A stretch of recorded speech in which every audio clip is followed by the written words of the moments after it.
Hey guys, welcome to my corner of the internet. Today we're going to be talking about how I got hired at a mainline airline. I am not going to disclose which airline I work for, but I do work for one of the major American airlines. And no, I do not work for American Airlines. To start, this is my journey and this is how I got hired. Everybody's journey is very different, but this is what happened when I applied back in, I believe, 2016.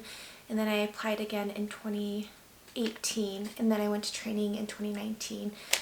So yeah, I applied twice. I got offered training both times, so I obviously did something right. And then in 2018 is when I actually took the job offer. So yeah, before we get started, a question that I get asked a lot is what's the difference between a mainliner and like a regional airline? Sorry, those are my notes. What's the difference between a mainliner and a regional airline? And it's not really that much difference there's not really a very big difference besides like the fleet that you fly. The mainliners, we have the bigger planes like the 37s and the 87s, the 777s. We fly those and we do less legs in a day. And because our company is so big, it's very, very rare that you'll fly with the same people again after your trip. Regional airlines are the smaller airlines that normally do like the express flights for the mainliners, and they're contracted out through the mainline airlines from what I was told. I don't know if that's really true. I had a few classmates that worked from regional and then came over to mainline, and that's what they told me. But you also will work like 6 legs in a day, but you can work by yourself or you'll work with one other person. But there's a high chance that you can work with that person again. So, I don't know. If you like the other person that you're working with, it's a good thing because then you have a higher chance of working with that person again. And if you don't, well, that kind of sucks. Anyways, so to begin. How did I find the airline that I wanted to work for? My cousin works for one of the bigger airlines. She's worked for them for like 40 years. She started off like right out of college, so that's the only reason why, and she's a lot older than me. But she told me to come to her airline. I was going to, but they didn't have a base in Colorado, and for me that was really important. I wanted to come back home, so I ended up not applying for that airline. But there was a website that I found. I'll link it down below so you guys can look at it, but it's like a website and it has all the bigger airlines, and if it's highlighted, they're hiring. And so I looked at that list and I was like, okay, which airline would I be okay with working with? And I believe I applied for 2 or 3 and kind of went from there. The application process for me was very long. It's not long for everybody, but back in 2016 when I first applied, it was very, very long. I think I applied, did the assessment. No, I applied, they liked my application. Like a month later, I did the assessment. After I passed the assessment, a couple weeks later, I got the email saying that I was invited to do the video interview. After I did the video interview, I think another month, like a few weeks later, I was invited to one of the hubs to meet someone that does the interviews. So I was invited to the face-to-face interview. What's nice is the airlines will fly you there and fly you back home, but you are on your own when it comes to booking a hotel room and food.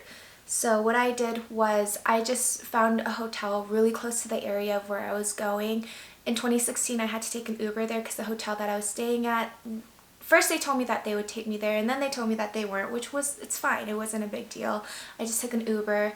And then in 2018 when I went, the hotel that I stayed at just dropped me off there, and then from your interview, they'll take you to the airport. So that's kind of how it goes. So in 2016, it took me about 2 to 3 months, the whole hiring process, from like the day I applied to getting the CJO. The application process is very long. So if you can get to that video interview, you can get to the face-to-face. And like the biggest tip that I have for anybody is when you're doing the video interview, make sure you're looking at the lens and you're not looking at yourself or you're not looking around. Like they're really looking for eye contact. Again, look professional, look like what you're going to look like when you go to the face-to-face. And when you go to the face-to-face interview, they want to see what you're going to look like as a flight attendant. So I wore a blazer, I wore a white button-up, a pencil skirt, and I think I wore flats with some pantyhose. Again, I'm tall, I'm 5'9". There's no reason for me to be in heels unless I feel like I want to be in heels. So that's what I did, and I pulled my hair all the way back. In 2016, I had my all-natural hair, so it was like really long and dark, and which that's what they're looking for, is they're looking for your natural hair color. And then in 2018, I was platinum blonde, so I did put my hair up in a top knot, and I used like the L'Oreal Root Touch-Up, and I sprayed my top knot brown. So that's kind of what I did. But I was very honest. I was like, hey, I am platinum blonde. I'm willing to change my hair color for training and stuff like that. I just didn't want to change my hair color if I wasn't going to get the position. And they totally understood. And I had a woman who interviewed me, and she was like, oh no, you cannot slap drugstore hair dye on bleached out hair like that. You're going to melt your hair. I was like, yes, see, you understand. But yeah, a man actually, hold on. No, the lady who did the paperwork with me, she was a woman, but the guy who offered me the job was a man. Anyways, so a little bit about the face-to-face interview. It's, you get there, there's like a butt ton of people, they offer you coffee, snacks, and some water, and you just kind of sit around. You don't have to mingle with everybody like how Glassdoor and stuff says. I think I mingled with one other girl or two other girls, and of course, I don't know why this happens to me. Wherever I go and there's a big group, I'm normally the last one to get called. So everyone's getting called like 2 by 2 or something, and I'm just sitting there waiting. And then the guy who took the last group felt bad for me. He's like, hey, I'll take you upstairs and you can hang out with everybody upstairs instead of sitting down here like a loser. He knew me so well. Anyways, so he took me upstairs. I was hanging out with the group of people, and they're getting called, and I'm just sitting there. And then again, I'm the last one to get called, and I finally get called, have my interview. After I had my first interview, they took me to a second room, and I sat there for like a good 20 or 30 minutes. The whole face-to-face interview, it's a long process, and this is what happened the first time around too. So I'm sitting there, you know, I didn't want to whip out my cell phone because it's just so unprofessional to be on your phone when you're at a job interview. So I brought a book, and I read my book. I got called to the second part of the interview, and then they brought me back to that room, and I sat there for about 20 minutes, and then they took me into the last room, and I knew I was getting the CJO just because I've already gone through this process back in 2016. So they offered me training. They're like, okay, this is the date for your training. This is the paperwork. Welcome to blah, blah, blah. I was so excited. The only difference from 2016 to this was they actually sent me to the airport where they have like a little hospital area, and they gave me my physical, my eye exam, and all of these things just to make sure that you are fit to do the job, because you're 30,000 feet in the air, like 100 hours a month, so you have to be physically okay to do it, and your hearing has to be fine. So I got sent there, I did my physical and everything, my drug test, and then I hopped on my flight and came back home. They don't always offer CJOs right then and there. So the day of your face-to-face, they will email you within 2 weeks telling you if you got it or not. So keep that in mind. They're interviewing so many people all the time that you might not have been. Let's just stop it out. They're interviewing a lot of people.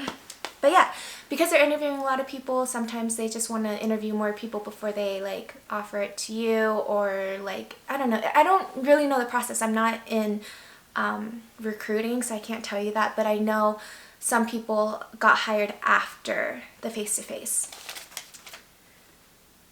But yeah, they will do a thorough background check for you, like, and I mean so many background checks. Like mine had a lot of like random gaps, and then they were trying to like